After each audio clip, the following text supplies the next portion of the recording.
नमस्कार। म आज एउटा नयाँ भिडियो लिएर आएको छु। आज चाहिँ मैले यो कार्नेस बनाउने साँचो अनि कि डाई पनि नेपालमै बनाउन मिल्छ र त्यो कसरी बन्छ भन्ने विषयमा चाहिँ एउटा सानो भिडियो लिएर आएको छु। र यहाँ मैले थोरै हजुरहरूलाई केही बुझाउने कोसिस गरिरहेको छु र यो भिडियो पुरा हेर्नु होला र यसमा लाग्ने सामानहरू कसरी बन्छ, केमिकलहरू के लाग्छ त्यो विषयमा मैले यहाँ थोरै भन्ने कोसिस गर्नेछु। र हजुरहरूलाई यो सामान चाहियो पनि हामीलाई सम्पर्क गर्न सक्नुहुनेछ। हामी बनाएर तपाईँलाई दिन सक्छौँ। यो कार्निस फ्याक्ट्री खोल्न चाहनेहरूलाई हो। र यहाँ अब हामी यसको हेर्दैछौँ। यो चाहिँ मास्टर डाई हो हैन। यसमा चाहिँ यसबाट हामीले अरू निकाल्ने हो पिसहरू। र यो चाहिँ मास्टर डाई पनि बनाउने भिडियो एउटा मैले बनाउँछु पछि। यो चाहिँ एउटा चाहिँ कार्नेसको पिसबाट त्यो पिसमा छापेर यो मास्टर डाई बनाउने हो। र यो मास्टर डाईबाट हामीले चाहिँ अर्को चाहिँ मेन बनाउने डाई चाहिँ यहाँ बनाउँछौँ। र यो अहिले हामीले लगाएको छ ब्रसले लगाएको चाहिँ यसलाई भन्छ रिलिफ वाक्स भन्छ है। यसले चाहिँ चिल्लो बनाउने काम गर्छ र यो चाहिँ हामीले पछि केमिकल हाल्दाखेरि यो हाम्रो मास्टर डाई नबिग्रोस् भन्नको लागि चाहिँ यो हामीले चाहिँ रिलिज वाक्स भनेर यहाँ दिएको छ, नाम पनि दिएको छ। यो चाहिँ यसमा लाग्ने एउटा पहिलो नाम भनेको यो एउटा हो, रिलिज वाक्स भन्छ यसलाई। र यसको ठाउँमा हामीले अरू पनि युज गर्न सकिन्छ, तर यो चाहिँ अलिक बढी चिल्लो हुने हुनाले यो लागेपछि हामीले पछि यहाँ माथि केमिकल हाल्नुपर्ने हुन्छ। त्यो केमिकलले चाहिँ यहाँ हेर्नु यसरी यो केमिकल सुकेपछि यसरी ट्याप्प समात्ने हुन्छ। यो चाहिँ त्यो लगाएपछि चाहिँ यसरी छोड्छ यसले, नत्र भने निस्किन्न यो। र यसको केमिकलको बारेमा म अलिक भन्ने छु। र यो चाहिँ एकदम फाइन राम्रोसँग लगाउनुपर्छ, एकदम मिहिनेत गरेर। र यो अब हामीले यहाँ यो केमिकल छ र यो केमिकलको नाम भन्दाखेरि जेल कोट भनेर भनिन्छ यो केमिकललाई। र यो केमिकल चाहिँ पहिला पानी जस्तै क्लियर जेल कलरमा आउँछ। र यो रहेको छ हार्टनर, यसको नाम है याद गर्नु होला। यो चाहिँ हार्टनर भन्ने भनिन्छ। यसको काम चाहिँ त्यो अहिले देखाएको जेल कोट, यसलाई चाहिँ चाँडै सुकाउने काम गर्छ। त्यो राखेपछि यहाँ हामीले हाल्यौँ, हेर्नुहोस् कि यो हाल्नुको कारण के भन्दाखेरि हाम्रो यो जेल कोट भन्ने एउटा केमिकल हुन्छ। यो केमिकललाई चाहिँ यही राखेपछि चाँडै सुकाउँछ, नत्र भने टाइम लगाउँछ एकदम। यसले यही हाल्दा पनि हाम्रो एकदम टाइम लिन्छ यसले सुक्नको लागि। र यो राखेर यसलाई फिट्नुपर्ने हुन्छ। र यो म तपाईँलाई भने अघि पनि यो जेल कोट भने चाहिँ जेल जस्तै पानी कलरमा आउँछ र त्यसलाई हामीले आवश्यकता अनुसारमा निलो, हरियो, रातो जुनै पनि रङ राखेर त्यसरी रङ बनाउन सकिन्छ है। र यसरी अघि हामीले त्यहाँ रिलिज वाक्स लगाएको थियौँ, त्यसपछि यो हामीले यसमा पहिलो लेयर यो चाहिँ 4-5 लेयर हाल्नुपर्ने हुन्छ। यो पहिलो लेयर हालेर हामीले यसलाई फिरेका छौँ यो ब्रसमा। यो त्यो हाम्रो मुनिको बुट्टा छ नि, यो बुट्टाको ठ्याक्कै सेपमा आउनको लागि यो चाहिँ हामीले यसलाई अब पहिला त्यहाँ पहिलो लेयर हाल्छौँ र यो सुकेपछि फेरि अर्को लेयर हाल्नेछौँ हामीले। र यो पहिलो लेयर हाल्दाखेरि म तपाईँलाई भनिहाल्छु, यो एकदम टाइम लाग्ने काम हो। तपाईँको भन्दाखेरि यहाँ तपाईँलाई लाग्ला यो डाई दिनमा एउटा व्यक्तिले 2टा मात्रै बनाउन सक्छ। एकदम टाइम लाग्छ यो बनाउनलाई। यहाँ भिडियोमा देखाएको जस्तो फास्ट हुँदैन, एकदम त्यो चाहिँ बिस्तारै बनेर यो सुकाउनु पर्ने हुन्छ एकदम। यो तपाईँको उसको टाइम अनुसार सुकेपछि फेरि अर्को लेयर हालेर 4-5 लेयर हाल्नुपर्ने हुन्छ। र यो नाम मैले अहिले पनि भनिसकेँ तपाईँलाई मैले, यसको नाम जेल कोट हो। र यसको नाम चाहिँ जेल कोट भनेको जेल जस्तै हुन्छ र त्यसमा चाहिँ हामीले आफूलाई चाहिने अनुसारको रङ हामीले चाहिँ निलो, रातो, हरियो जुन पनि हाल्न सक्छौँ। त्यही कलरको जेल कोट कलरकै हामीले पनि बनाउन सक्छौँ, हामीले पानी जस्तै कलरमा पनि बनाउन सक्छौँ। तपाईँहरूले भिडियोहरू पनि हेर्नुभएको होला, त्यस्तै तपाईँको त्यो मूर्तिहरू बनाएको हुन्छ, यसले बनाउने हो। र यो हामीले यसमा चाहिँ यो डाई बनाउनलाई चाहिँ हामीले हरियो रङ प्रयोग गर्छौँ। र तपाईँले घरहरूको छानोहरूमा हाल्नुभएको देख्नुभएको होला, फाइबर भन्छ नि, र त्यो फाइबर पनि यसकै भन्छ। त्यहाँ चाहिँ हजुरको चाहिँ रातो, निलो, हरियो मान्छेहरूको रङ बिरङ्गीको चाहिँ बनाउँछन्, त्यो पनि यसै केमिकलले बनाउँछ। र हाम्रो यसमा लाग्ने यो बनाउन लाग्ने मुख्य सामान भनेकै जेल कोट हो है। र जेल कोट पछि अर्को भनेको हार्डनर, यो दुईटा चाहिँ एकदम इम्पोर्टेन्ट हुन्छ। र अर्को भनेको फाइबर हो।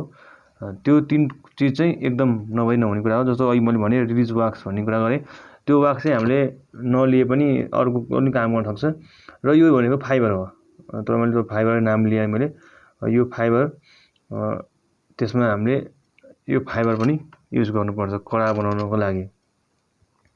र हेर्नुहोस् यो फाइबर साइजमा काटेको हुन्छ 10 इन्ची चौडाइ र लम्बाइ। अब हाम्रो कति लम्बाइ छ 8 इन्ची 8 फिट छ हाम्रो डाई चाहिँ 8 फिटको काटेर बनाएको छौँ। यसलाई हामीले दोस्रो लेयर हालिसक्यौँ है। यहाँ पहिलो लेयर सुकेर लगभग हामीले 20 मिनटको अन्तरपछि दोस्रो लेयर हाल्यौँ हामीले। यहाँ अघिको हाम्रो पहिलो लेयर थियो दोस्रो लेयर हाल्यौँ हामीले। र अब हामी यसलाई फाइबर हाल्छौँ फेरि है। यो फाइबर त्यसपछि फाइबर हालेर अर्को लेयर हामीले हाल्नेछौँ। र फाइबर पछि फेरि यही जेल कोटलाई हामीले फेरि त्यहाँ हालिदिन्छौँ। हामीले हरियो बनाएको छौँ। यसलाई तपाईँको चाहिँ रातो पनि बनाउन सकिन्छ, निलो पनि बनाउन सकिन्छ, कालो पनि बनाउन सकिन्छ। आफ्नो मन लाग्ने रङ राखेर त्यो हिसाबको डाई बनाउन सकिन्छ। तर हामीले चाहिँ हरियो बनाएको छौँ। र यो चाहिँ यसलाई एकदम पक्रिन्छ र पछि कडा हुन्छ। अहिले तपाईँले देखाउँला म बनाएपछि।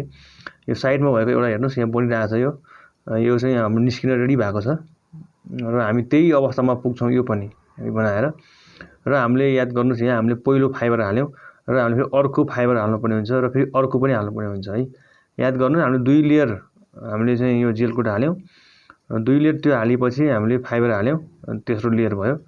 र यो हामीले यो हालेपछि फेरि अर्को पनि फाइबर हाल्नुपर्ने हुन्छ हामीले। तपाईँले भिडियोमा हेर्नुहुन्छ। र तपाईँलाई यो यसको चाहिँ कार्निसको फ्याक्ट्री खोल्न मन छ र तपाईँ डाई चाहियो भने सम्पर्क गर्नुहोस्, हामी बनाएर तपाईँलाई दिन्छौँ। र चाइनिज भन्दा यो सस्तो हुन्छ। र हामीले चाहिँ यो चाहिँ मास्टर डाई अहिले देखाएँ मैले तपाईँलाई अघि। र चाहिँ त्यो मास्टर डाई चाहिँ हामीले चाइनिजबाट निकालेको हुनाले एकदम राम्रो र एकदम साइनिङ छ है। त्यो चाइनिज डाई चाहिँ एकदम महँगो पर्छ। जस्तो नेपालमा आउँदाखेरि चाइनिज डाई लगभग एक पिसको 25,000 भन्दा माथि पर्न आउँछ तपाईँको उस्तै डलरको हिसाबको कुरा गर्दाखेरि। र साइडमा हामीले अर्को फाइबर हाल्यौँ, साइड पनि बलियो बनाउनु पनि हुन्छ। र अर्को लेयर हेर्नुहोस् हामीले अर्को लेयर पनि फाइबर हाल्यौँ। 2 लेयर हामीले अब हालिसक्यौँ। अघि पहिलो एउटा हाल्यौँ र दोस्रो लेयर हामीले अहिले हाल्यौँ। र त्यसपछि फेरि हामीले यो हाल्छौँ केमिकल है। र कुरा गर्दाखेरि चाइनिज डाई चाहिँ नेपालमा आइपुग्दाखेरि डलरको हिसाबको कुरा गर्दाखेरि कहिलेकाहीँ 25सम्म पर्न आउने पनि हिसाब भएको छ। पहिला हामीले मगाउँदाखेरि 22-25,000सम्म परेको हुनाले र हामीले अहिले त्यही डाईबाट हामीले चाहिँ मास्टर डाई बनाएर अहिले नेपालमै हामीले आफै यहाँ मान्छे लगाएर बनाइरहेको छौँ। र तपाईँले अर्डर दिनुभयो भने तपाईँलाई हामीले मजाले बनाएर दिन सक्छौँ। चक्काहरूको डाई पनि र यसको धेरै अन्य थरीको बुट्टाहरू छन्। अनेक बुट्टा जुन बुट्टा भने त्यही बुट्टाको हामीले बनाएर दिन सक्छौँ। र यो चाहिँ चाइनिजभन्दा आधी भन्दा अझै थोरै कमै आउला सायद यो तपाईँलाई। त्यो विषयमा हामी सल्लाह गरेर तपाईँलाई मिलाएर दिउँला सम्पर्क गर्नुभयो भने। यो नेपालमा अहिले एकदम कार्निसको चाहिँ एकदम नयाँ क्रेज छ होइन। अहिले चाहिँ नेपालमा यो कार्निस बनाएपछि तपाईँको अहिले मलेसियन कार्निसहरूको एकदम सप्लाई कम भइसकेको छ। नेपाली कार्निसले एकदम जितेको छ। र यो हामीले पहिला बनाएको थियौँ। यसको हेर्नुहोस् यसमा हामीले बिटहरूमा हामीले मार्दैछौँ। अब यहाँ तपाईँको चाहिँ भित्र मास्टर डाई छ भने बाहिर हामीले बनाएको डाई छ है। हेर्नुहोस् हामीले दोस्रो 2 लेयर हामीले फाइबर हालेपछि फलाम हालेर अनि अर्को लेयर फाइबरले छपेपछिको अवस्था हो यो। र हामीले यतापट्टिको भागमा त्यही गर्नेछौँ अहिले। तपाईँको यो पुरा पुरानो हो, पहिलाको बनाइसकेका थियौँ हामीले। यहाँ हेर्नुहोस् यो पहिला बिटमा अब हामीले त्यहाँ टाँसिएको हुन्छ नि त, त्यसलाई चाहिँ बिटमा मारेपछि अब यो हेर्नु निस्किन्छ। हेर्नु है यसरी ठोकेर यसरी यहाँ माथि हम्मरले हाल्नुपर्ने हुन्छ बिस्तारै, न फुट्छ फेरि यो कडा भइसकेको छ यो निस्किन्छ है। हेर्नुहोस् यो अलिकति टाइम लाग्छ एकदम क्या। तपाईँको यो फास्ट हुँदैन एकदम। यो दिनमा 2टा भन्दा बढी भन्दैन निस्कियो। हेर्नुहोस् यो हामीले बनाएको डाई हो। र यो हामीले चाइनिज डाई भन्दा कम्ताको छैन। यो हाम्रो मास्टर डाई हो। यो डाईबाट अहिले फर्स्टमा देखाएँ मैले त्यहाँ त्यस्तै गरेर यो बनेको छ। हेर्नुहोस् एकदम चिल्लो, जति चिल्लो यो बन्यो त्यति नै साइनिङवाला कार्निस बन्छ। जस्तो नेपालमा अरू कार्निसहरू याद गर्नुभएको होला अलिकति खर्सो आउँछ र मलेसियन कार्निस चिल्लो आउँछ। त्यो हिसाबमा त हाम्रो ग्राहकहरूले मन पराउनुहुन्न।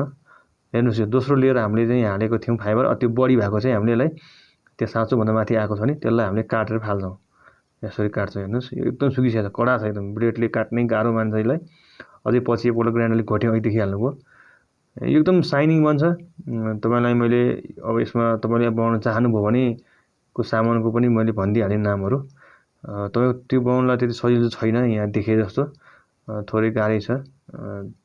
र यहाँ फलाम हाल्ने काम भइरहेछ है। अब यो फलाम हालेपछि यसबाट माथि हामीले 1 लेयर फाइबरले छोपेर जुन देखाएँ मैले त्यस्तै हुन्छ। फाइबर छोपेर माथिबाट त्यही जेल कोट हालेपछि यो जाम हुन्छ र यो निस्किनको रेडी हुन्छ, जस्तो अघि निस्केको जस्तै यसरी। यस्तै सेम यसरी माथिबाट बन्छ है। यो यसरी माथि फलाममा माथि हामीले अर्को हालेर फलाम टाँसेपछि, फलामको हाल्नु कारण के भने नलच्कोस् भन्नको लागि चाहिँ फलाम हालेको हो, नत्र नहाल्दा नि केही फरक पर्दैन थियो, किन अलिलुलो हुन्छ कि भन्ने कुरा हो। र यसरी बनेपछि यसरी निकाल्न सकिन्छ त्यो पनि है। र यो बनाउन त्यति सजिलो पनि छैन, गाह्रै छ। दिनभरिमा 2टा पिस बन्छ भनेपछि कति टाइम लाग्छ आफै बुझ्नुहुन्छ हजुरहरूले। र यसमा तपाईँको मैले भन्नुभन्दा नि अब तपाईँलाई चाहिन्छ भनेदेखि नि सम्पर्क गर्नुहोस्। तपाईँले बनाउनुभन्दा पनि पहिला चाहिँ हामीसँग किन्नुहोस्, तपाईँलाई अलिकति आइडिया हुन्छ, त्यसपछि बनाउनुहोस्। यो साइनिङ एकदम राम्रो छ। तपाईँलाई मैले यहाँ भिडियोमा देखाएँ भन्दा पनि तपाईँ आफै आएर प्रत्यक्ष हेर्नुभयो भने तपाईँलाई थाहा हुन्छ कति साइनिङ छ, मलेसियन र यसमा कति फरक छ भन्ने कुरा तपाईँले आफैले हेरेर थाहा पाउनुहुनेछन्। हामीसँग तपाईँलाई चाइनिज डाई पनि चाहियो भने मगाइदिन सक्छौँ हामीले। र यो साँचो अनि तपाईँलाई कार्निसको फ्याक्ट्री हामीसँग छ, र तपाईँलाई होलसेल पसल राख्नु पऱ्यो भने सम्झिनु होला।